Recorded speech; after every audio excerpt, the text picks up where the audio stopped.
Assalamualaikum warahmatullahi wabarakatuh. Saya Alda Salsabila Putri Dini dari program studi Perbankan Syariah kelas 2E. Di sini saya akan menceritakan perjanjian Giyanti yang juga merupakan tugas mata kuliah Islam dan Budaya Jawa. Saya akan menceritakan bagaimana latar belakang atau awal terjadinya perjanjian Giyanti, isi dari perjanjian Giyanti, dan dampak apa saja yang ditimbulkan. Perjanjian Giyanti ini lahir sebagai sebuah kesepakatan segitiga politik antara Pakubuwono III, Pangeran Mangkubumi, dan Perserikatan Dagang Hindia Belanda atau VOC yang terjadi pada tanggal 13 Februari 1755.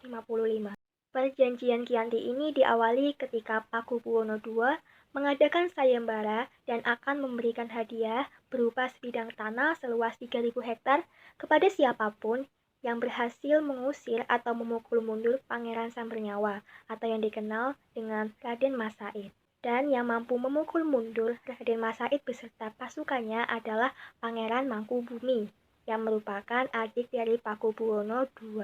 Tetapi terjadi kecemburuan di dalam istana terhadap hadiah itu dan ikut campur VOC yang membuat suasana semakin panas. VOC menganggap hadiah tanah seluas 3.000 hektar itu berlebihan dan menyuruh Pakubuwono II untuk memberinya hanya 1.000 hektar. Gubernur Jenderal Baron van Imhoff akhirnya yang membuat keputusan. Karena hal itu, Mangkubumi kecewa dan berbalik arah melawan mereka. Pada tahun 1746, Mangkubumi bergabung dengan perlawanan Raden Mas Said. Perlawanan Mangkubumi dan Raden Mas Said meluas di seluruh wilayah Mataram hingga Jawa Timur dan Jawa Tengah. Mereka mampu mengalahkan pertempuran di Juwana, Grobogan, dan sempat membakar sejumlah rumah dan mengancam keraton. Sejak saat itulah pecah perang Mangkubumen. Perlawanan ini memberikan dampak yang sangat besar. Puluhan ribu prajurit Belanda dan Jawa tewas. Perlawanan ini mendorong gubernur dari VOC untuk Jawa Utara, yaitu Nicholas Harting, mengambil sikap. Untuk menyelamatkan daerah operasionalnya, Harting melakukan perundingan terhadap Pangeran Mangkubumi.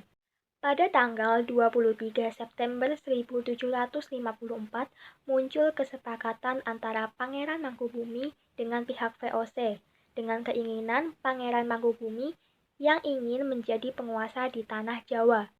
Pada tanggal 4 November 1754, Pakubuwono III menyatakan persetujuannya terhadap hasil perundingan Gubernur Jawa Utara dengan Mangkubumi. Surat pernyataan itu disampaikan oleh Pakubuwono III kepada Gubernur Jenderal VOC, yaitu Jacob Mazel. Kesepakatan itu mendorong terjadinya sebuah perjanjian besar, yaitu Perjanjian Giyanti. Perjanjian Giyanti terjadi pada tanggal 13 Februari 1755 yang ditandatangani oleh Pakubuwono III, Pangeran Mangkubumi, dan VOC di Desa Janti, beberapa kilometer di sebelah timur Surakarta. Namun sekarang sudah berganti nama dengan Duku Kerten, Janti Harjo, Karanganyar, Jawa Tengah. Penandatanganan perjanjian Giyanti ini merupakan menjadi pangkal terbelahnya tanah Jawa menjadi dua bagian, atau yang dikenal dengan istilah Palihan Nagari. Hal ini juga menjadi awal terbentuknya Kesultanan Yogyakarta. Pangeran Mangkubumi diangkat sebagai Sri Sultan Hamengkubuwono I dengan gelar Senopati ing Ngalaga Sayyidin Panatagama Kalifatullah dan mendirikan kerajaan yang sekarang adalah Keraton Yogyakarta. Ada poin penting dari isi perjanjian Giyanti. Yang pertama, adanya kerjasama antara wilayah kesultanan dengan rakyat yang berada di bawah kekuasaan Belanda atau kompeni. Dua, Sri Sultan akan mengampuni bupati yang memihak kepada kompeni selama perang sebelumnya.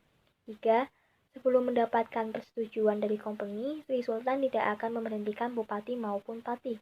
4. Pangeran Mangkubumi segera diangkat menjadi Sultan Hamengkubuwono atas separuh wilayah Kerajaan Mataram yang diberikan kepadanya. 5. Sri Sultan tidak akan menuntut hak atas wilayah daerah pesisir termasuk Madura. 6.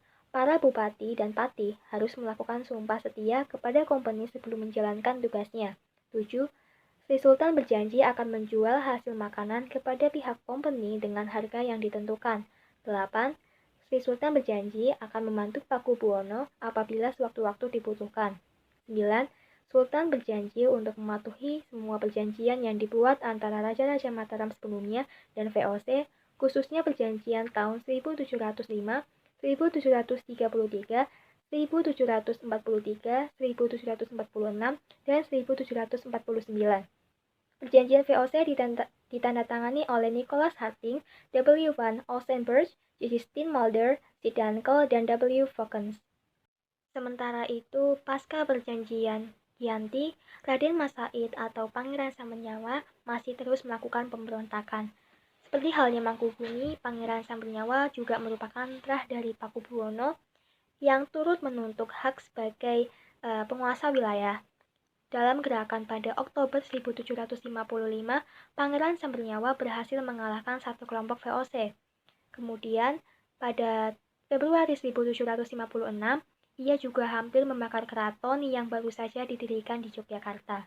Perang ini mereda ketika VOC melakukan penandatanganan Perjanjian Salatiga pada tahun 1757.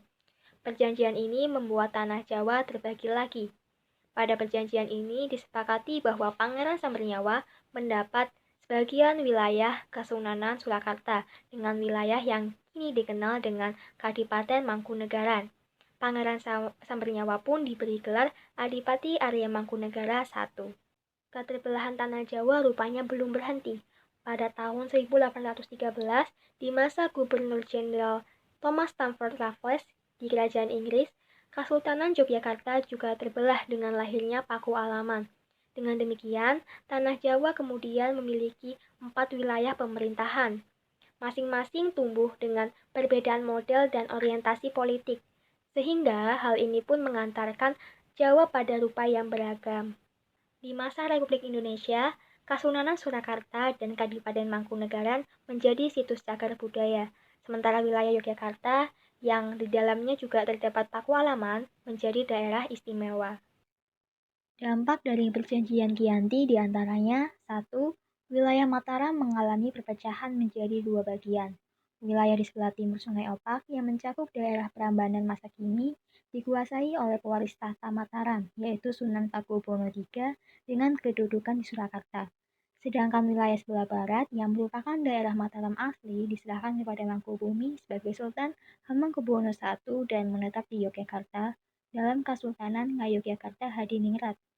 2. Pihak VOC tetap memegang kendali dengan klausul yang menyatakan mereka berhak menentukan siapa penguasa kedua wilayah tersebut. 3. Pihak VOC mendapatkan kekuasaan lebih sebagai dampak perjanjian Giyanti, sehingga posisi mereka semakin kuat. 4. Pengangkatan pengurus kerajaan juga memerlukan persetujuan VOC, sehingga kedua pemimpin kerajaan sebenarnya tidak memiliki kekuasaan dalam memutuskan. 5. Pantai utara Jawa menjadi kawasan milik VOC dan lepas dari kekuasaan Mataram. 6. Jika terjadi perang, pihak-pihak dari Kesultanan yang memilih bekerjasama dengan VOC harus diampuni dan wajib membantu Pakubuwono III dari Surakarta jika diminta. Nah, itu tadi adalah kisah dari perjanjian Giyanti. Semoga bisa dipahami dan dimengerti. Saya minta maaf jika terdapat kekurangan. Terima kasih. Wassalamualaikum warahmatullahi wabarakatuh.